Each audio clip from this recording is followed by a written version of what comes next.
Kaya din... Dito naman mga kababayan, dito naman po, nahuli sa bunganga mismo ni Bongo na either yung ayuda po ay iniipit or di kaya yung ayuda ay ginagamit sa pamumulitika. Huling-huli po sa bunganga mismo ni Bongo to. Talasan nyo po ang pandinig ninyo. Okay? Dikdik nila si Gatchalian para alamin kung pinupolitika ba ang ayuda. Wala bang instance o insidente na pina-hold yung payout sa inyo dahil kalaban po ito at hindi ito kakampi? Madam Chair, basta nangangailangan, tinutulungan ho ng Hindi nyo naman po masagot kasi po, Mr. Secretary, alam nyo yung totoo at tinatago nyo yung katotohanan. Huwag na tayong paikot-ikot dito. Ako, galing rin po ako dyan sa Executive Department. Ako galing din ako mismo dyan sa Executive Department. Diba? So anong ibig sabihin ni Bongo doon? Nung panahon nila, iniipit talaga nila yung ayuda or ginagamit nila sa politika yung ayuda? Kasi sabi niya alam natin ang totoo. Kasi ako, galing din mismo ako sa Executive Department. Parang sabi ko nga sa inyo mga kababayan parang Bato lang din 'Di ba? Si Bato, sabi ni Bato, alam ko, pumunta ka doon sa sa kulungan ni Alice Guo. Nagpapapirma kayo ng affidavit kung ano man yung sworn statement na idinadawit nyo ang pangalan ni Bato, ni Bongo at ni dating Presidente Duterte. Yun ang sinasabi ni di ba, ni Bato. Pero anong sabi ni Maslog? Wala pong ganun. Wala pong ganun. Okay? Ngayon, mga kababayan, kaya ako nasabi na na parang ginagawa nyo ba nung panahon ninyo yung mga ganong estilo na nagpapapirma kayo ng mga affidavit na nagdadawit sa mga ibang tao para idiin or di kaya kasali sa ipinagbabawal na droga? Kasi alam niyo yung style na ganun Di ba? Alam nila yung estilong mga ganung bagay. Pero, mga kababayan, ayan, tingnan nyo natatakot sila sa sarili nilang multo ngayon. Sabi nga, wala Wala pong ganun. Nagkita kami doon, pumunta kami doon sa kulungan, pero wala pong pinapapirmahan. Pero anong ginigit ni Bato? Hindi. May first class information ako. Basta information ako. Galing sa Malacanang. Gumaganon-ganon pa si Bato, di ba? Kasi nga mga kababayan, ang nakikita ko dito, ginagawa kasi nila yon. Yun ang technique nila. Parang ito. Ito ngayon, sabi niya, wag na tayong maglokohan. Wag na tayong maglokohan dito. Kasi ako, galing din naman ako sa executive. Executive branch. So anong ibig sabihin lang nun? Nung panahon ni Digong at panahon ni Bongo, di ba? Yung ayuda, iniipit ninyo. At the same time, mga kababayan, ginagamit nyo rin for politics. Yeah. Ulitin natin Ano yun ito Instance o insidente na tulong. Pero hindi kontento sina Senators Bongo at Amy Marcos, kaya dinikdik nila si Gatchalian para alamin kung pinupolitika ba ang ayuda. Wala bang instance o insidente na pina-hold yung payout sa inyo dahil kalaban po ito at hindi ito kakampi? Madam Chair, basta nangangailangan, tinutulungan ho ng Hindi nyo naman po masagot kasi po, Mr. Secretary, alam nyo yung totoo at tinatago nyo yung katotohanan. Huwag na tayong paikot-ikot dito. Ako, galing rin po ako dyan sa Executive Department. Alam natin yung totoo. Yeah.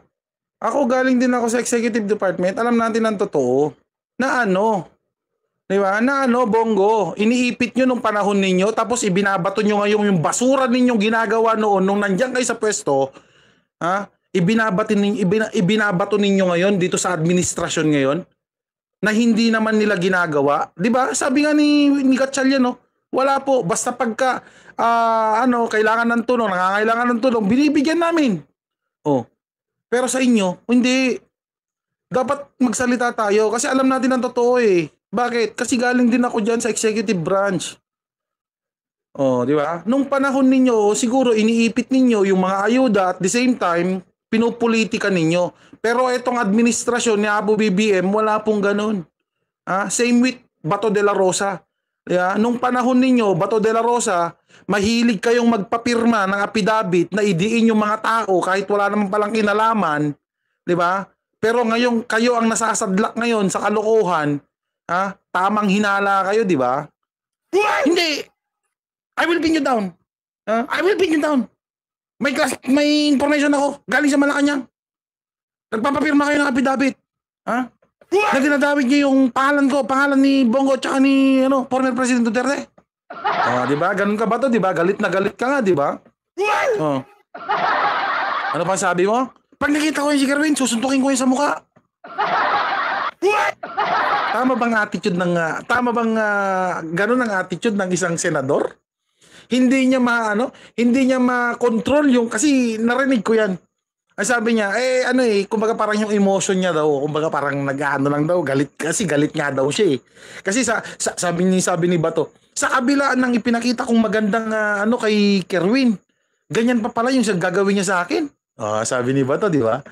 Kaya hindi ko napigilan yung emosyon ko. Sabi niya ganun. Pero tama ba yung ganun gawin mo? Ganyan ba yung senador kapag hindi mo napigilan yung galit mo sa tao? Ibo-broadcast mo? Ipapakita mo yung pagiging brusko mo? Pakita mo yung pagiging walang ya mo? Pag nakita ko yung susuntukin ko sa mukha.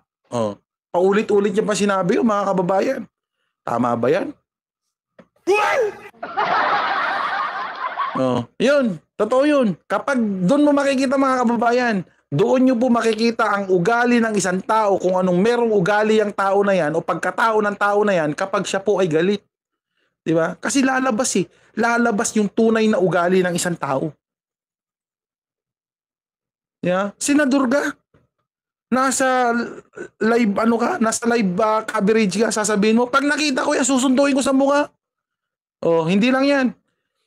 Nakaganon yung mukha ni Bato, talagang galit. I will bring you down. I will bring you down.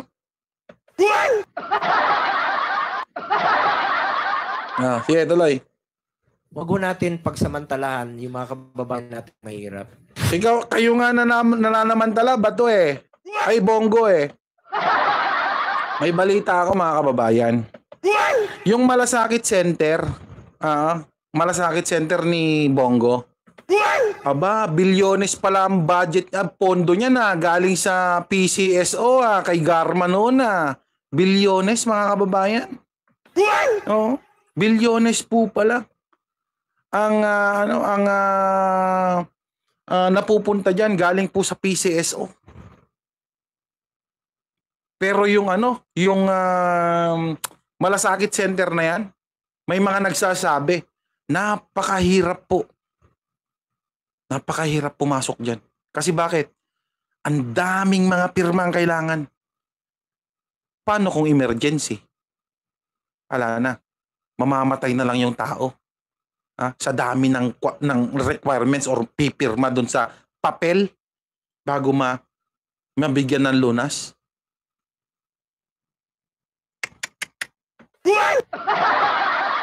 Sabi ko nga po sa inyo yung tupad na nga lang Yung tupad mga kababayan. Mukha na ni Bongo yung naka-front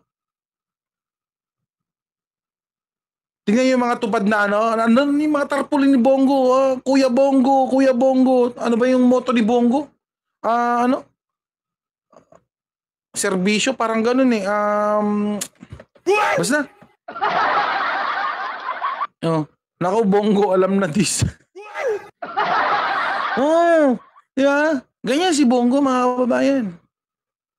Kinakailangan talaga panagutan ng DSWD kung bakit nangyayari paulit-ulit itong mga pagkakataon na ginagamit kayo na mas politiko pa kayo kesa sa politiko. Wala namang Manang Aimee naman, wala namang pong sinabing ganun, Manang Aimee. I will respect si Senator Aimee kasi syempre siya pa rin ay isang Marcos, di ba? Well, pasensya na po